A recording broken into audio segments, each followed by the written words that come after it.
Okay, why don't we get started? Um, I want to wish everyone good evening and welcome to tonight's lecture. It's hosted by the Hurley Heritage Society, celebrating our 50th anniversary this year. My name's Raleigh Green. I'm a board member of the Hurley Heritage Society and the organizer of our lecture series, and I'm delighted to host tonight's presentation. Before we get started, a few quick notes. Please be sure you are on mute so everyone can hear our guest speaker and that there are no interruptions. During the presentation, if you have a question, you can use the handy chat feature to send your questions ahead of time, and then they'll be answered during the presentation question and answer at the end. At the conclusion of the formal presentation, we will take further questions, and at that time you can unmute yourselves. This presentation is being recorded and we'll be posting it to the Hurley Heritage Society Facebook and website in the coming days.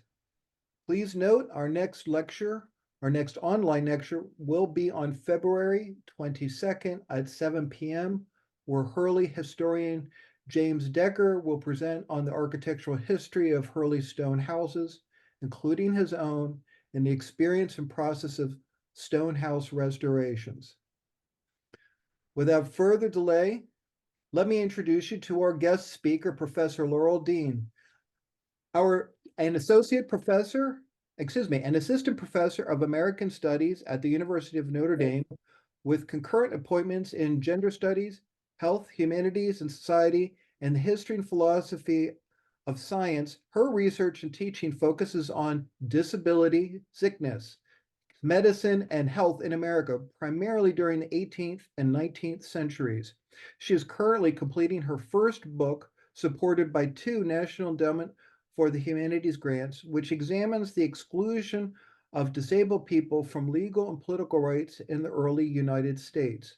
The book also documents how disabled people resisted these exclusions, recovering an early history of disability rights activism. Before her position at Notre Dame, Daen earned her PhD from William and Mary in Williamsburg, Virginia, and held long-term National Endowment for the Humanities fellowships at the Alejandro Institute of Early American History and Culture and the Massachusetts Historical Society. While at William and Mary, she received the Distinguished Dissertation Award in the Humanities and Social Sciences and the John E. Selby Award for Excellence in Undergraduate Instruction. Welcome, Professor Daen. You want to unmute yourself? Yeah. Yes, I'm just figuring out my windows here. Thank you so much, Raleigh, for that introduction. Thank you all for coming. This is really a pleasure. The topic of disability can you hear me and see me okay, first of all? Yeah, okay. The topic of disability in early America is one that I'm really passionate about. And I'm really always hoping will gain a broader reception. So when I have folks here who are interested and excited, I am too. I really firmly believe that once you start paying attention to disability, once you start noticing it in historical sources and archives, you really can't unsee it, right? You kind of keep seeing it. It keeps popping up over and over again. So I'm hoping that this talk will encourage you to explore questions and issues of disability in your own historical work, if you do such work, as well as in other areas of your lives. So the subject of disability in early America is one that I've been researching for over a decade now. But it's also one that's only recently begun to attract scholarly attention. So I'm going to share a bit about what I know today, but I really want to emphasize that there are so many gaps and omissions in our historical knowledge. This is always true in historical scholarship, right? Scholars are always seeking to learn more and more about the past. But the kind of gaps are especially glaring in focusing on disability in early America. Historians are really just starting to explore this area of research. So that's just a heads up that I really welcome your questions. I may not be able to answer them, but I do really welcome them because they can shape the future of my research as well as perhaps other listeners. So I really look forward to sort of an involved and engaged conversation today. My plan is to talk for about 40 minutes, so I will keep track of time. I may stop, well, we can figure this out, but I was planning to stop once or twice during that 40 minutes for questions. I'm also certainly happy to answer questions towards the end. If at any point I'm speaking too quickly or you can't hear me or things are unclear, please just stop me and I will adjust. Okay, so I'm going to start by talking today about kind of very broadly about the experience of disability in the colonial period. I'll be talking about how Indigenous, European, and African descended peoples all experience disability in different ways. Then I'll talk a little bit about concepts or perceptions of disability in the colonial period. How did people think about disability? How did they define it? How did they categorize it? Finally, I'll zero into a focus of my recent research, which Raleigh mentioned, with looks at ableism, exclusions based on disability in early British American communities. So how was disability a rationale for excluding people from various rights and privileges? And how did individuals navigate that? How did they resist to gain greater agency, autonomy, opportunity? Okay, so that's where we're headed. So I'll start by talking a little bit about the experiences of disability broadly in the colonial period. So in 17th and 18th century North America, physical and intellectual disability was a regular and expected part of life. During hunts and warfare, Indigenous men and women might have received injuries that persisted and required lasting care. Those who were lucky enough to survive the deadly diseases that proliferated after European contact, they also may have acquired ailments as a result of those diseases. European settlers were born with physical and intellectual impairments. Others acquired these conditions over the course of their lives. Enslaved people also had congenital impairments, but many became disabled because of a system that extracted labor at the expense of their bodily health. From dangerous conditions of the Middle Passage to the malnutrition, poor living environments, hard labor, harsh punishments that greeted Africans in the Americas. Enslaved people acquired disabilities at high rates over the course of their lifetimes.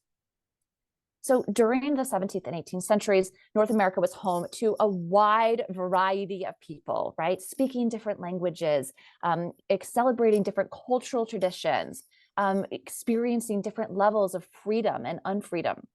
But physical and intellectual disability was an experience they all shared, right? This is something that is ubiquitous across these peoples. Most people became disabled at some point.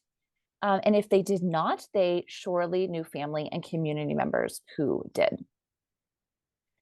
So the experience of disability was really ubiquitous in early North America.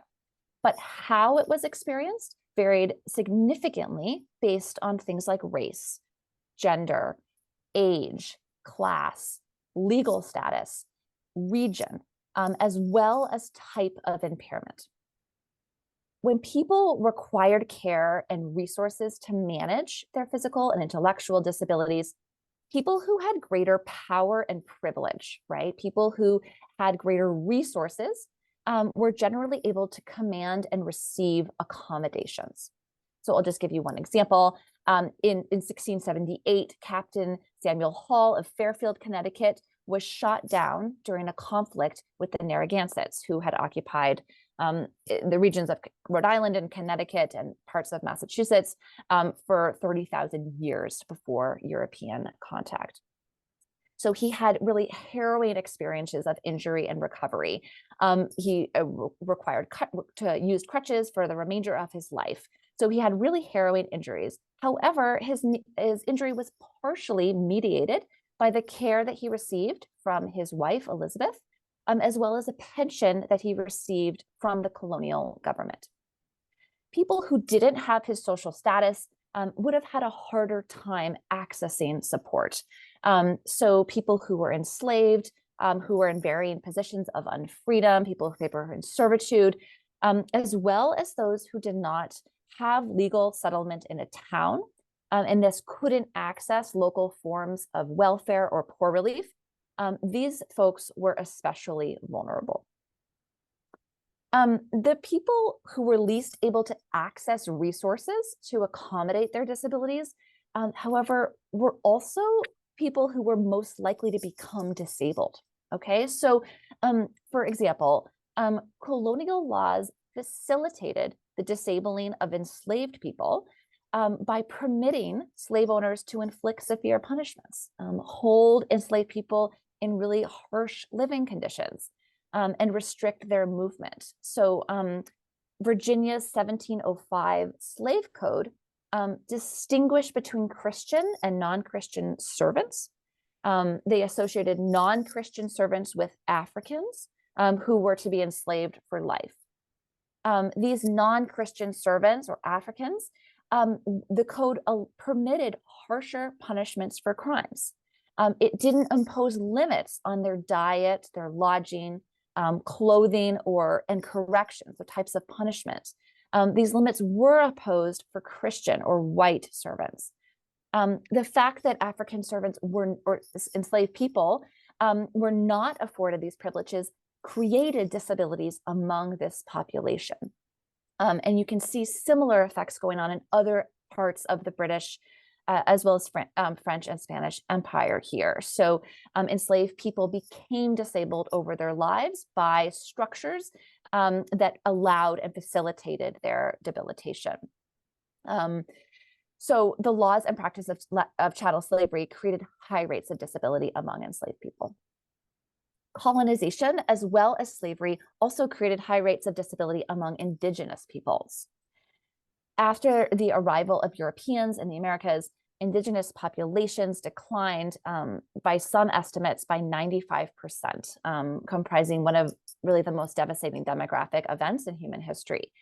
The people who survived often experienced physical and intellectual impairments from their encounters with disease, as well as the social and political effects of colonization. So smallpox, for example, often resulted in blindness and facial scarring. Influenza could trigger recurring bouts of fatigue or fever or rash. In addition, things like warfare, violence, crop disruption, environmental degradation, economic collapse, community disintegration, right? These all caused disabilities among indigenous peoples. For a few examples, right, the introduction of European livestock often decimated native crops. This caused malnutrition, which created disabilities, as well as greater susceptibility to disease. Violence and death also disrupted family and community networks. This reduced people's resources for managing epidemics when they hit, and also disabilities over the long term. So indigenous peoples who were enslaved, indigenous peoples were enslaved by Europeans, right? So, and they often experienced debilitating effects of slavery, such as harsh punishments, again, creating disability. So colonization produced disabilities among Native peoples while simultaneously compromising their access to resources and care. So, so far, what I'm suggesting is that experiences of disability varied significantly across early North America. However, the negative effects of disability were most strongly felt by vulnerable people, people in marginalized social and political positions. So in addition to this kind of variation in experience, there was also significant variation in understandings and concepts of disability among Indigenous, European, and African-descended peoples. Today, definitions of disability are also really wide-ranging.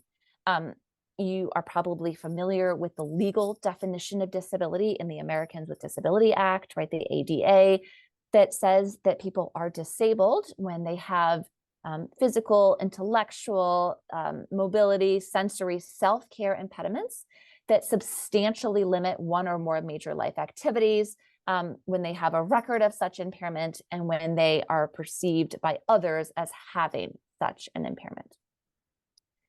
People and communities, however, today often define disability differently, right? So some people understand disability as a body-mind experience, right? One where the body and the mind are inseparably entwined, right? In informing the way that they live in the world. Other people see disability as an identity category, right? An identity category that also ties them with one another, right? They might see disability as a source of community or as a pathway to new knowledge.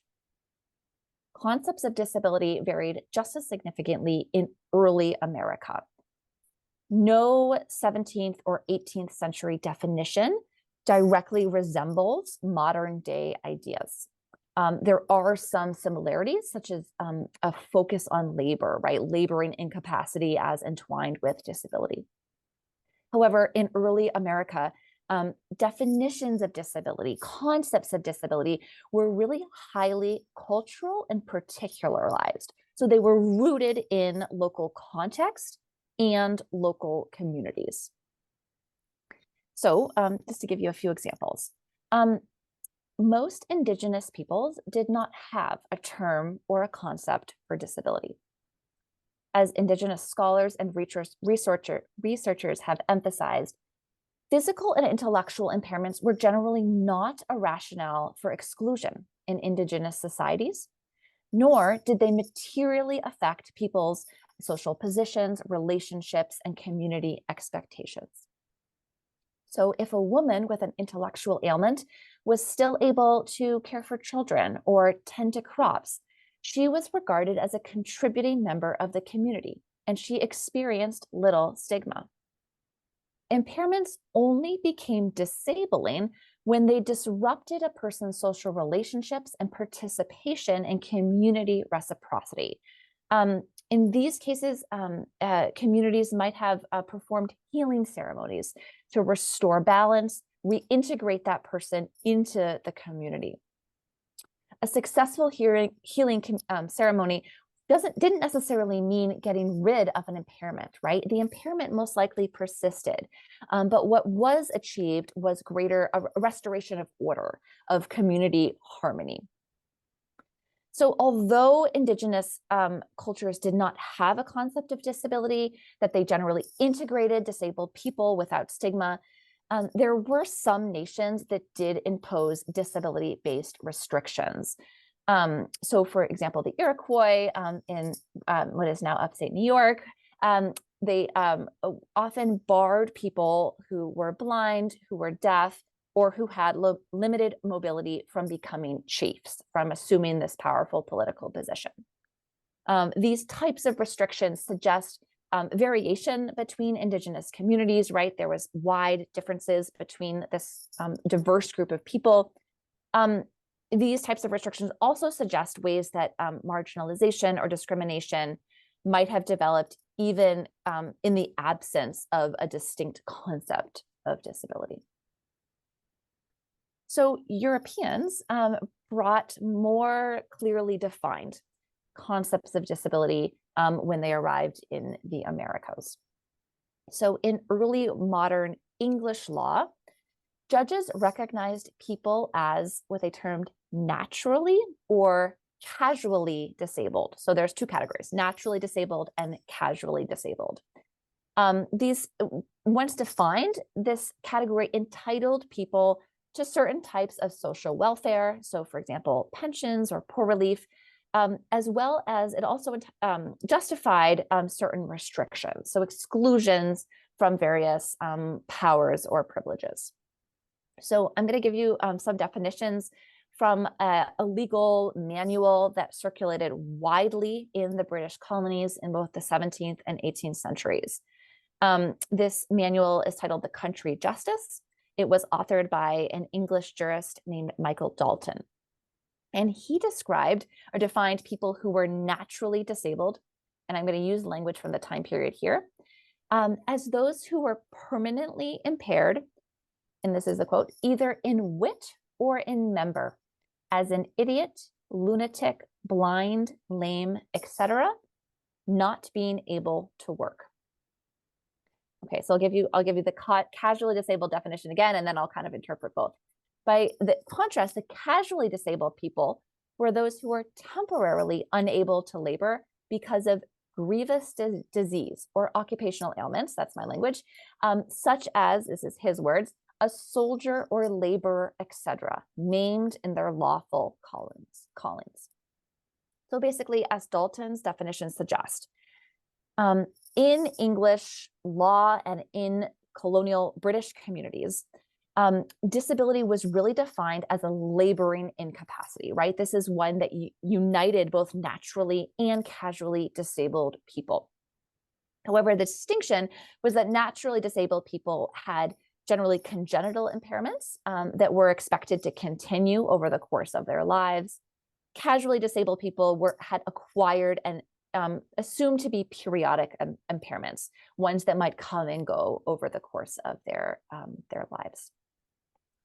For both naturally and casually disabled people, judges implemented these kind of restrictions as well as opportunities for social welfare. So disability could entitle people to pensions and poor relief. It might also justify restrictions, and these are significant, like from marriage, the ability to marry, from property ownership, from town governance, from inheritance. And I'll come back to that later. So these kind of legal categories of disability in British communities coexisted alongside concept of disability that were more widely recognized and used in local communities, right, outside of the law. So in 17th and 18th century New England, and probably upstate New York too, distraction was a common term for a type of intellectual impairment. Distraction could be permanently disabling, but it also might come and go, and it could affect people for really short periods of time. So men and women often talked about falling into distraction for an evening. The next morning they were well again, or perhaps a week later they were well again. And there was really little stigma attached to these episodes. In fact, distraction may have been a really perfectly reasonable response to upsetting incidents, such as like a loved one absence or a death of a loved one. It was when distraction lingered or reappeared or intensified that it would often justify legal, political, social exclusions, such as placing someone under guardianship, which would remove many of their legal and political rights. By comparison, so this is going on in New England and upstate New York, but in the American South, white men and women were less likely to be describe each other and describe themselves as distracted. And so they use different words and different concepts, such as indolent, slow, and weak. Perhaps because of really the stark racial hierarchies of this region, elite white Southerners during the 18th and early 19th centuries generally responded to others with who had cognitive impairments, who were of similar social status. They would respond to them generally with patience, greater patience and accommodation. By comparison, African and African descended people brought their own conceptions of disability to North America. Many bodily and intellectual conditions that European Americans might have responded to with stigma or marginalization were actually instead embraced and even valorized in West African cultures, and in turn in enslaved communities. So a Yoruba creation story, for example, described how the god Obatala manufactured human figures out of clay. According to the legend, one day Obatala drank too much wine, and as a result, he made humans with twisted limbs and hunched backs. Yoruba people understood that Obatala protected these individuals with physical disabilities, and he saw them as sacred. And as a result, Yoruba peoples often placed people with physical and intellectual disabilities in positions of political power. So they assumed positions of power as a result of their disabilities. In North America, some of these empowering West African perceptions of physical and intellectual impairment persisted. So conjurers in enslaved communities, they often had physical differences, such as albinism or birthmarks, that signified their connection to the spiritual world. Also, drawing on West African cultures, often reverence of little people, enslaved people often venerated people with dwarfism, seeking them out as marriage partners. So as compared to European Americans, who often saw disability as a something that required social welfare and rationalized exclusion, enslaved people recognized many physical and intellectual impairments as really valuable, affording people advantages. So despite these kind of empowering ideas of disability in African communities, Europeans consistently depicted Africans as disabled, so as kind of deformed by their skin color, which sort of pathologized Blackness and reveals historical links between ableism and racism. So just for a few examples, right, as early as the 14th century, English, French, Spanish, Portuguese travel authors often described kind of fantastical African peoples as those with kind of deformed, who were no heads, no eyes, mouths without lips. These types of portrayals of Africans as physically deformed persisted into the 17th and 18th centuries.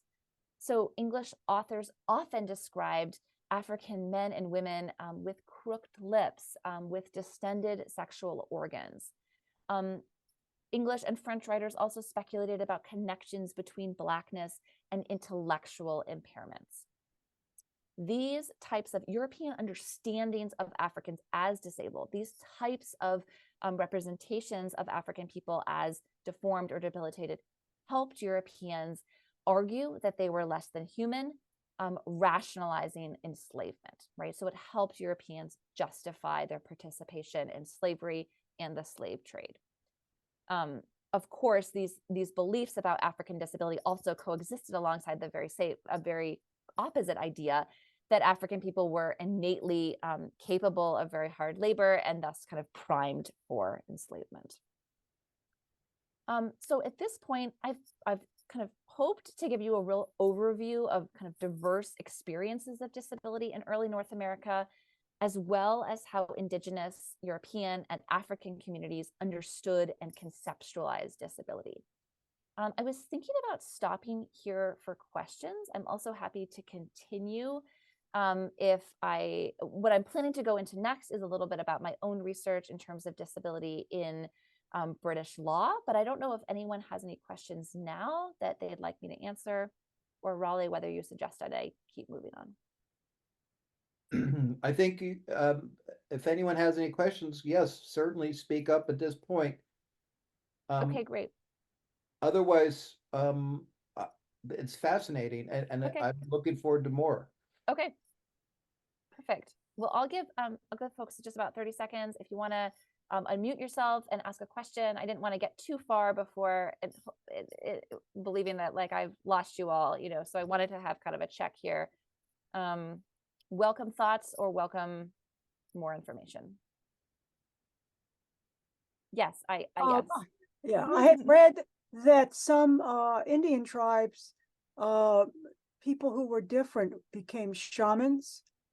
Yes, that's a great point, right? So in the same way in enslaved communities, right, where physical or intellectual differences might represent this connection to the spiritual world, that was true for Indigenous communities, for some Indigenous communities.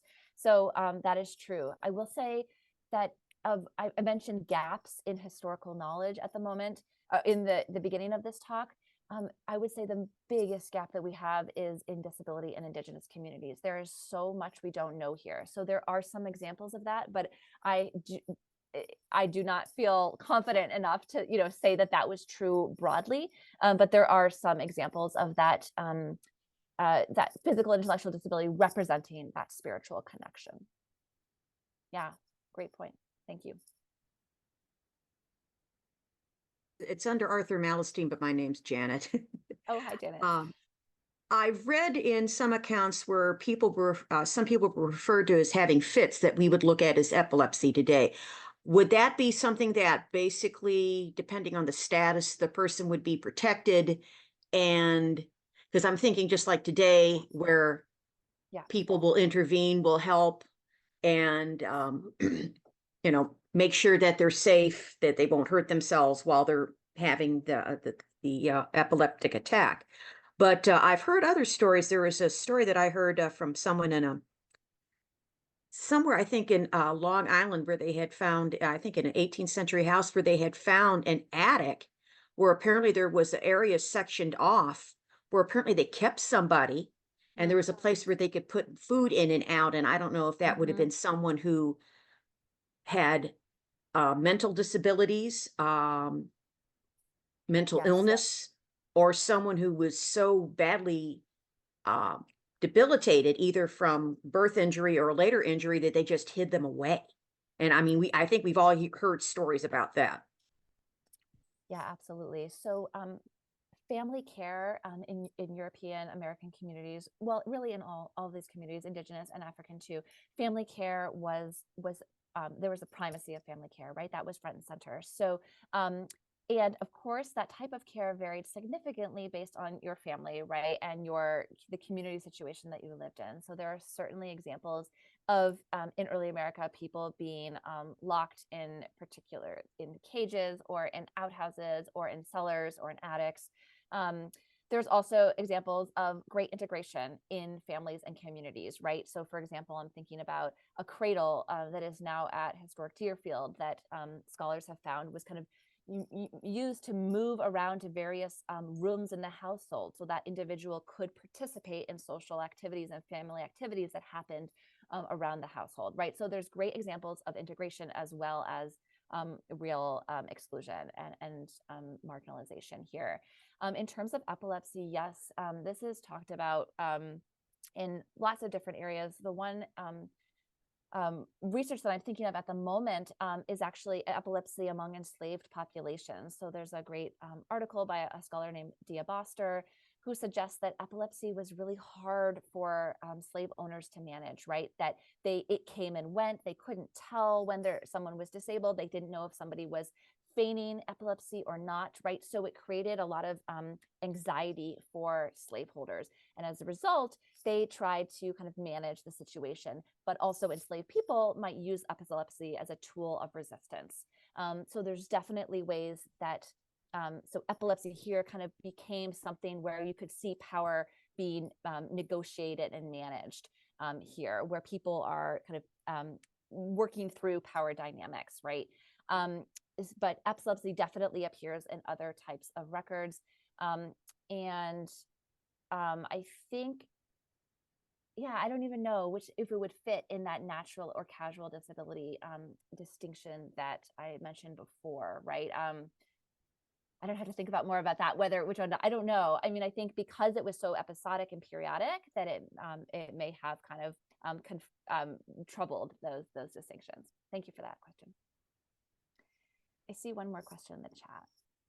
There's some other questions in the chat. You can take care of them now, or you can proceed on and then circle back. Perfect. Whatever you think is best. Perfect. I'll answer these now, and then I'll get back to it, the rest of it. Okay, perfect. So Kevin says, I am curious about the way disabilities may have been manifested in the penal systems in place at the time.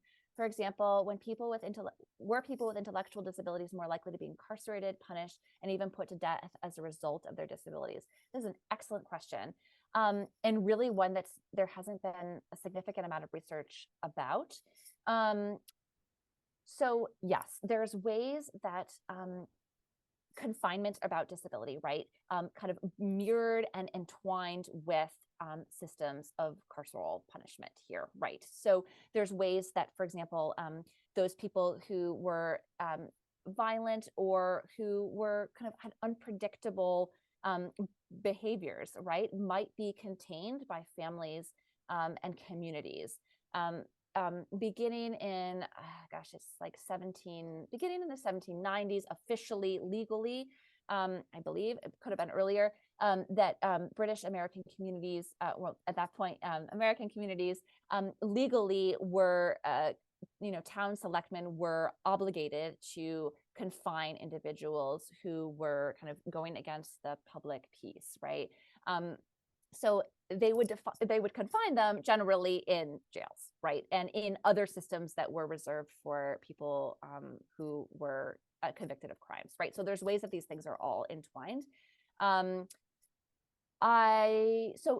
people with intellectual disabilities are more likely to be punished or put to death as a result of their disabilities. So there were laws. This is, English law that suggests that people with intellectual impairments who aren't able to understand the law are also not going to be held accountable to it. So there are some examples that people are released because of perceived intellectual incapacity. However, yes, right, there's also ways, I'm sure, and I don't have evidence for it, but I'm sure that intellectual disability also resulted in harsher punishments for crimes, right? So people seeing individuals as threats, and as a result, punishing them more harshly because of that. So great question, and one that really deserves more research. And Kathy is asking, do you have any information on how colonial Dutch viewed disabilities and treated individuals with disabilities? Really, unfortunately, not that much. Unfortunately, I'm sorry. I really, so I have read, I have read some accounts, legal accounts of court cases in New York in the 17th century where buyers are attempting to return enslaved people because of disabilities of which they were unaware at the time of purchase. So they attempt to return them, and then the seller contests that, and they go to court. And there's really amazing detailed court records about kind of how to determine whether this enslaved person was actually disabled or not. When they became disabled, they often use the word kind of secret, implying that the enslaved person was concealing disabilities. So I've read these like really amazing court cases, which usually involve Dutch buyers and sellers, but I don't have any kind of broad things to share about this. Please do research. I really don't know of any research about Dutch responses that are particular, but I would really love to know. So that's an area of future research. Thank you for asking. And finally, one more question here. Did Europeans ever conceptualize disability in terms of religion? Yes, absolutely. So disability during the period is often understood in terms of religion. So often people see it as a either something where God is testing you, right? So something that God is doing to test your faith, or perhaps also as a punishment for sin. Historians have suggested that these types of understandings of disability and a kind of a religious view subsided and were replaced more by secular or medical understandings in the 18th and early 19th centuries. That transition is probably too stark. But there is perhaps a movement away from those definitions towards the 19th century. I'm not sure that I would fully agree with that, because I think both of kind of entwining over the period, right? You see sort of more secular definitions earlier, and then you also see religious definitions later. But yes, thank you for mentioning that. That's an important way that people are understanding disability during the period. Thank you. Okay. So what I'll do now, I really appreciate those fantastic questions.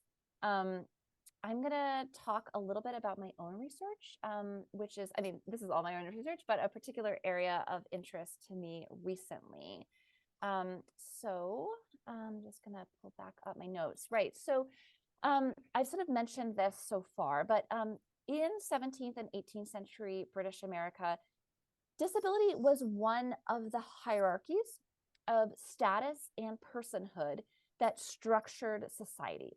So, early modern English people, right, including those that live, in the Americas, they understood society as hierarchical, right? Kings governed subjects. Husbands governed wives, parents governed children. This is a society that is structured hierarchically.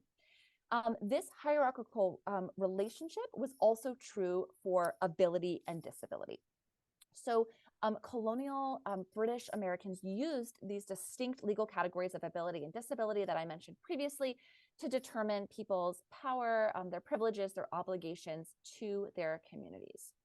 So people who were understood to be able or capable had certain liberties or powers, like they could vote in town elections, for example. And these are also all like really set in hierarchies of race and gender and class and age and other things that are going on here, right? So, but for example, white men, propertied white men who were able and capable could vote in a town election. Those white men who were deemed to be disabled could not, right? So women, for example, white women who were deemed to be able and capable could contract marriage. Those who were deemed to be intellectually disabled could not. So ability and disability were a hierarchy that determined people's status, their social status in their communities. And disability justified a really significant loss of privilege, a loss of status. It barred, and this is considering other exclusions based on race, gender, and class, but it barred people variously from things like voting, from marrying, from holding property, from serving in the military, qualifying for church membership, serving in public office. For enslaved people, qualifying for manumission required able-bodiedness, demonstrated able-bodiedness. Immigration required demonstrating able-bodiedness, even independent living, right? So as I mentioned, kind of many of these restrictions affected white men because these people had more power and responsibility to begin with. They could access a lot of these other types of privileges. But as I mentioned, exclusions extended across lines of race, gender, and class. So judges and officials could have prevented women with intellectual and physical disabilities from marrying. Enslaved people deemed to be not sound in mind and body, that is the language of the period, prevent them from manumission and accessing freedom. Poor white men would have also been, based on disability, been excluded from joining the military, standing on town watch, doing road duty, establishing town settlement, etc. I believe that this history of legal and political barriers based on disability suggests a history of structural ableism during this period, kind of legally articulated and forced ableism in British colonial communities. So ableism is a privileging of people deemed to be able-bodied and able-minded. Part of that is also the discrimination and prejudice of those with disabilities. Historians have documented ableism at later periods of American history. So things like institutionalization, eugenics, ugly laws, etc. But I also want to argue that ableism, right, because legally enforced ableism, structural ableism also defined the colonial period. So, judges recognize people with discrete categories of natural casual disability, and they use that label to restrict people of various rights. During the period, these exclusions were generally applied piecemeal. So an exclusion in one area didn't necessarily include one in another, but it's still, we have really significant examples of discrimination here. At the same time, I do think that we see a history of resistance. We see people labeled as disabled who were navigating these restrictions to access greater opportunity and equality. And I really think this is a history of self-advocacy here, right? So we usually think about self-advocacy as this 20th and 21st century movement in which people with intellectual disabilities kind of have organized to fight for self-determination, legal protections, right? I do think self-advocacy can describe what early Americans were doing too, right? Early Americans, in some cases, they rejected the label of disability, right? So prevented from voting, they were, asserted their capacity to cast a ballot. By contrast, in other cases, sometimes people claimed disability, and in doing so, their access to certain exemptions that they saw as advantageous. But either way, I see early Americans who were deemed to be disabled or who wanted that designation or who rejected that designation, right? I see early Americans challenging their cases and demanding greater degrees of access and opportunity. So I'm going to introduce you just very briefly to one individual whose name was Jerusha Worcester.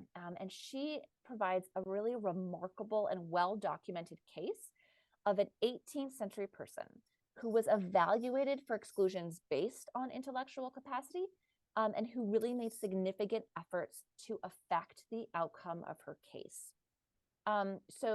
She was born in Derby, Connecticut in 1728. She died in the 1790s.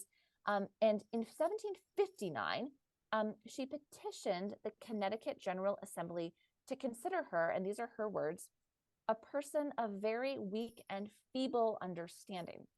And on these grounds, she wanted to void her marriage to her husband, Thomas McDowland. So she was trying to extradite herself from marriage by claiming intellectual incapacity to contract, right? She was unable to contract, so she was trying to extradite herself from marriage. Laws during the period forbade marriage for those whom courts deemed physically and intellectually incapable of contracting. So Worcester petitioned assemblymen to classify her as incompetent and support the annulment of her marriage. Actually, by the time the Worcester submitted this petition, her husband was already dead, but she used this as an opportunity to hopefully obtain an annulment and thus regain some of her inherited land. Assemblymen commissioned an investigation of Worcester's case. And over the next 13 months, a legislative committee heard depositions from 55 people, 55 family members and neighbors in her hometown, who all shared with the committee their reflections on her mental state, the legitimacy of her marriage, and her sale of land. So this case provides incredible documentation of not only an individual claiming intellectual disability, but also how all of those in her community understood her intellectual condition, and whether she should be able to annul her marriage. We also ultimately get the legislators' opinions about kind of how they resolved the case. So what I want to emphasize with her case is that we see, one, how disability justified exclusions, right? People were unable to marry. She was unable to marry if she had been found to be intellectually incompetent. But we also see her really navigating her case, petitioning the government, the legislator for this exclusion, and also even like in the court, right? Asking questions of witnesses, really having a presence in the court in order to kind of hopefully bring about the outcome she preferred. So I want to give you a sense, yes, I'm seeing some quotes, some chats and things in the chat, absolutely. So I want to give you a little sense of her petition, and then I'll talk a little bit about how people talked about her understandings, and then I'll kind of wrap up with a legislative report. So when Worcester approached the Connecticut General Assembly in 1759, she explained her own perceptions of her capacity and her version of events leading up to her marriage and then the sale of her land.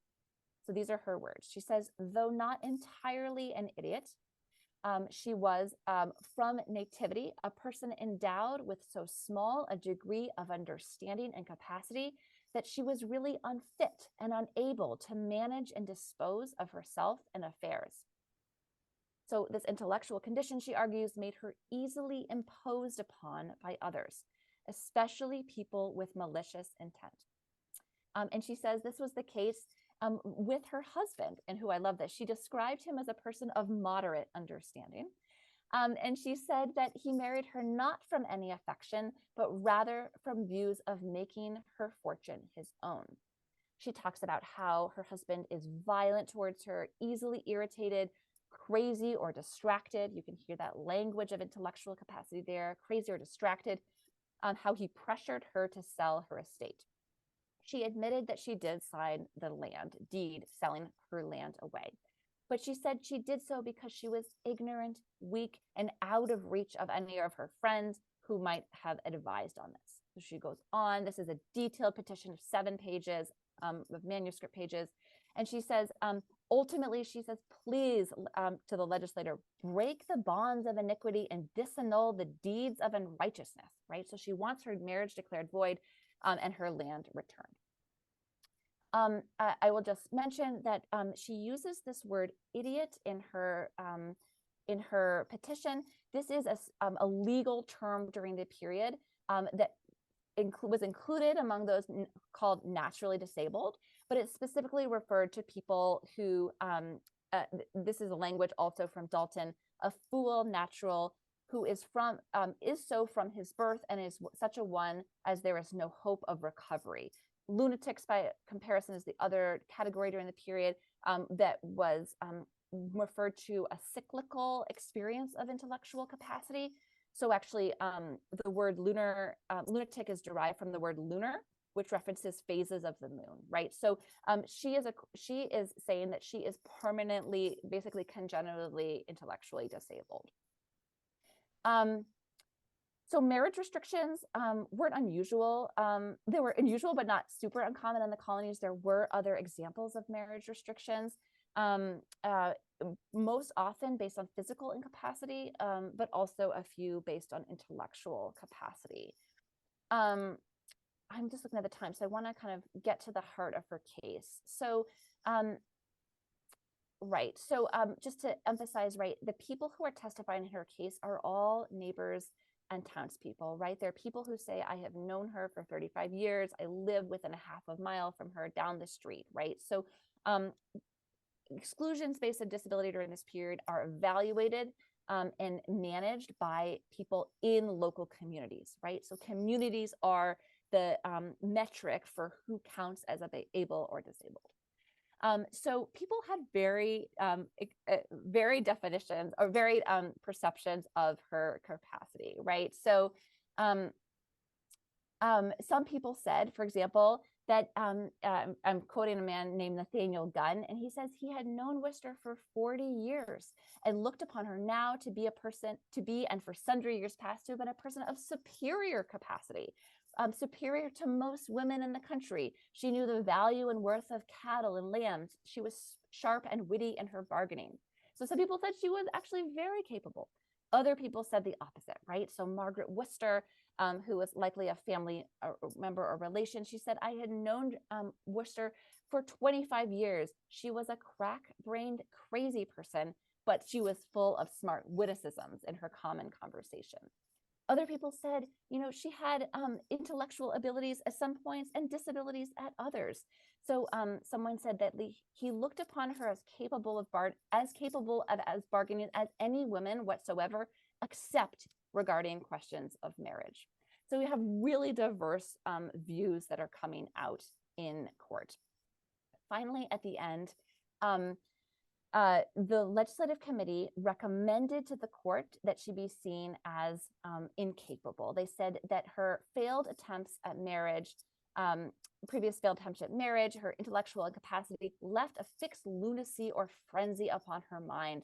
They said that she had full want of capacity. They denominated her a distracted person. Again, that language coming back here. For some reason, the Connecticut General Assembly rejected the legislative committee's recommendation. And they ultimately said that she was capable and that she was therefore McDowland's widow and that she did not have title to her land. So they went against the recommendations of the legislative committee. I still don't know why. Perhaps there was people in court that advocated her against her. In the assembly that advocated her, I really don't know. But I did want to share her story because I think it reveals a lot about how disability worked as a category of legal exclusion, right? So early Americans recognized others as in this category of natural casual disability. They used it to exclude them from various rights, including the right to marry, but people resisted, right? People navigated their own situations in attempts to gain greater agency and autonomy. So I'll stop there. I see some questions in the chat. Thanks.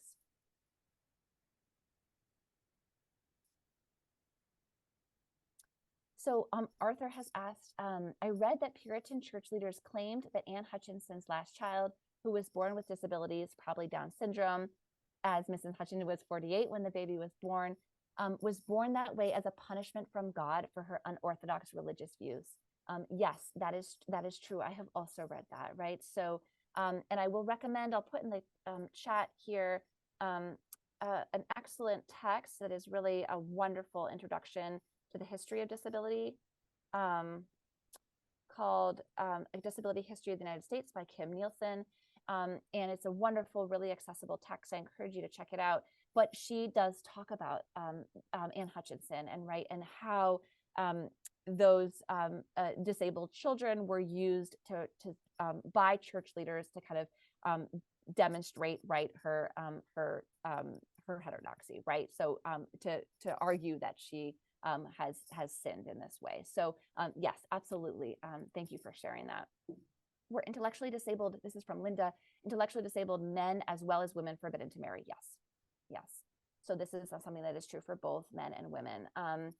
So I think of one early case, this is in Plymouth in the 1640s. A man goes and tries to get married, and the court, I guess the judges say, you need to prove to us that you're not subject to the falling sickness. Someone asked about epilepsy before. Here's another example. You are prove to us you're not subject to the falling sickness, and once you do so, you can get married to this woman. So he has to go to actually a physician who was also a minister, right? So there's kind of overlapping categories here. Get some type of certificate that says he wasn't subject to this, and then he goes on to get married and then become involved in the community as a freeholder. So yes, that is true. And someone else commented that it's sort of a lengthy and complex process that Jerusha Wister went through. Yes, this is a really amazing case because it is so detailed and complicated. And she really went to great lengths to regain her inherited land, ultimately unsuccessfully. But it provides this just really amazing window into how everyday people in communities were understanding the capacities of their neighbors. Laurel, I have a question. Yes. So a disability that maybe the net result could be the same. I'm not sure if I'm phrasing this correctly, but That's okay. let me try. So say someone who cannot walk, doesn't have use of their legs, if they lost the use of their legs through some disease or born with it, were they treated any different than someone who lost their legs, say, in a battle on the frontier or something like that? Yes. So there are ways that when disability acquired in warfare gains a greater prestige or at least accommodation. So for example, people who had lost their acquired disabilities in military service received pensions. And this happens very, very early on, right? In the 1630s, people are receiving pensions because of physical or sometimes intellectual disability that was acquired during war. Intellectual disability is usually harder to prove, but also can sometimes receive a pension. People who are acquiring disabilities in other ways did not have access to this great, I mean, it's still meager, but it is some measure of support. However, they may, if they became impoverished, they may have been able to acquire local relief if they had been legally settled in a town. That was a requirement for receiving that type of welfare. But yes, I think that there was differences in how you acquired that impairment. Okay. Thanks. So I mean, there's a lot here to digest. Yeah, I know. I'm sorry to throw so much at you, but It's super interesting. We got another question. Yeah, this is from Sean. So would Benedict Arnold's disability as a result of battle been more or less stigmatized as a member of the British Army? Oh, great question. So are you wondering if um, the British Army, British military would have responded to disabilities in different way than the Patriot Army? Or is that was your question, Sean? Yeah. Oh, okay. Okay. Yeah. Okay. I don't know. I hope so. Yeah. So pensions. So Colonial American, and then United States pensions were based on the British system. I will say after the Revolutionary War, there are changes that are result from kind of consolidation of the states and then a national system. So there are ways that like pensions in the United States become like standardized in terms of like they get put into percentages. So people become 1/4 disabled. Oh, sure. Yes. 1/4 disabled or 1/2 disabled. These are things that happened after the revolution. That I don't see that happening in Britain. But overall, the pension system is based on this, right? So people have to petition. They usually get someone in the service and then maybe 3 freeholders in their town to testify on their behalf. And then they are hopefully able to qualify for a pension. So those systems the American system is modeled off the British one. I'm going to put this book reference in the chat again so that other people can see it. This is a really great overview of disability history. Sure. That are the first 4 chapters deal with it really great. I have another question I want Yeah. to throw out. Was there, from your studies, any difference in how people with intellectual or physical disabilities between the colonies themselves, by the colonists themselves, say, comparing the Puritans to the Dutch, to the Swedes, to the English, or Catholics versus Protestants type of a thing? Thank you so much for that question. Yes, the short answer is yes, but at this point, there's just not enough research to make really clear comparisons. Is a short answer. So please, like, if you're interested in historical research, like, please take this up because we just don't know enough to make those types of comparisons. I mentioned in the talk, right, that there's ways that distracted, for example, was a common language in New England. Whereas in the South, for example, people often discussed, indolence or weakness. So there's different language here, but as far as like a confident comparison here, there's just not enough information. Oh, maybe that's not. Okay, it's not. This book reference is not going to everybody. Let me try one more time. Thank you. Okay, I'm hoping you can see that. That came through. Yeah. Okay, perfect. Sorry about that. Yeah, so I'm seeing here from Arthur Peter Stuyvesant lost a leg in battle, but was appointed governor of New Netherland, a kind of a pension program, a reward for service. Yeah, right. So this again, ways that injuries were acquired in warfare were perhaps like a higher status than others. So he was able to use that. It was still like attested to his military valor, and then he was again appointed governor of New Netherlands. So that's a great point. Excuse me. Yeah, good. Okay, I'm glad that got to everybody. Thank you for these excellent questions. Any other no, questions? We're running into the end of time, so you're welcome to send me an email too if something piqued your interest and you want more information. Okay. Well, I hate it ending because it's just so interesting, frankly. But to be respectful for your and everyone else's time, I wanted to say, bravo, well done, fascinating. There's so much more that needs to be researched and learned about this.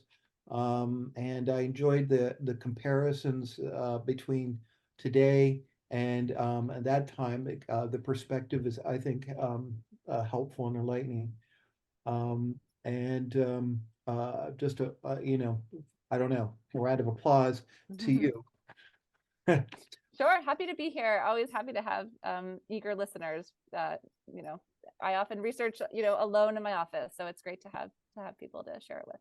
All right, well, you're welcome to always visit the town of Hurley Yes. in the greater Kingston, New York area anytime, and we would be delighted to give you the grand tour of downtown Hurley. Sounds great. Thank you. So to everyone, thank you for your attendance and turning out this evening. Stay tuned for the upcoming lectures. And as I mentioned, there'll be our next lecture on February 22nd at 7 p.m. with town historian Jim Decker. More information will be posted on our website and social media. And be sure to sign up for the Hurley Heritage Society's newsletters and emails by visiting our website and signing up there. Once again, Professor, thank you for your time, most generous and extremely informative. Thank you. Thanks again, everybody. Have a great evening, everybody. And this will be posted on our website in the coming days for follow-up. Okay. Thank you. Take care. Thank Thank you. you.